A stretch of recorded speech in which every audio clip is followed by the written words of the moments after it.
हज़रत ज़ुल्करनैन जिनका जिक्र कुरान करीम में आता है कि इन्होंने मशरिक़ से मगरब का सफ़र किया, बहुत सी फतूहात की और अल्लाह की दावत का पैगाम आम किया। रिवायत में आता है कि ये अपनी माँ के इकलौते बेटे थे। जब ये बाबल पहुंचे तो इन्हें एक सख्त बीमारी ने आन लिया। अपने करीब इन्होंने जब मौत को महसूस किया तो फौरन ये ख्याल आया कि जब मेरी मौत की खबर मेरी माँ को पहुंचेगी तो वो ये सदमा कैसे बर्दाश्त करेगी।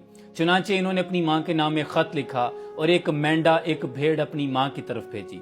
खत में लिखा कि माँ, ये दुनिया फानी है, यहाँ हर कोई एक वक्त मुकर्रर के लिए है और हर शख्स की मौत का एक वक्त मुकर्रर है जो लोहे महफूज लिखा जा चुका है। जब आपको मेरी मौत की खबर पहुंचे तो इस भेड़ को ज़िबा करना, गोश्त पकाना और दावत का एहतमाम करना और दावत में सबको बुलाना, लेकिन साथ ये भी पैगाम देना कि दावत में वो शख्स शरीक ना हो जिसने कोई अपना अजीज खोया हो। चुनांचे कुछ ही रोज के बाद माँ को बेटे की मौत की खबर पहुंची। शदीद सदमे में लेकिन माँ ने फिर अपने बेटे की वसीयत याद की कि बेटे ने कहा था कि इस भेड़ को ज़िबा करना। चुनांचे माँ ने भेड़ को ज़िबा किया, दावत पकाई और लोगों को बुलाया, लेकिन जब ये पैगाम दिया कि दावत में वो शख्स शरीक ना हो जिसने कोई अपना अजीज खोया हो, तो माँ को ये जानकर हैरत हुई कि दावत पर कोई भी ना आया।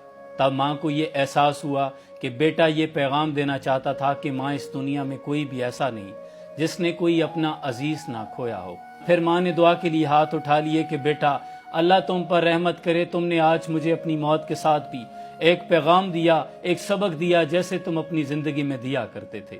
याद रखें मेरे अजीज, मुसीबतें हमेशा आती रहेंगी। ये दुनिया मुश्किलात की जगह है, ये दुनिया मुलाकात की जगह नहीं बल्कि जुदाई की जगह है। और ये दुनिया मुस्तकिल मुकाम नहीं, ये एक अबूरी मुकाम है। मौत जिंदगी की जिद नहीं बल्कि इसका हिस्सा है।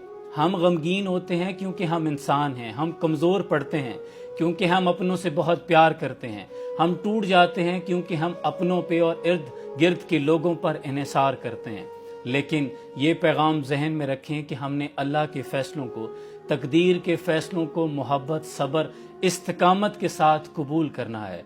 जिद, गुस्सा और नाराज़गी आपके तकदीर के फैसलों को बदल नहीं सकते, लेकिन सब्र और इस्तिकामत आपके अजर व सवाब और मकाम को बढ़ा देते हैं। अल्लाह आसानियाँ हासिल और तकसीम करने का शर्फ अता फरमाए। सलाम पहुँचे।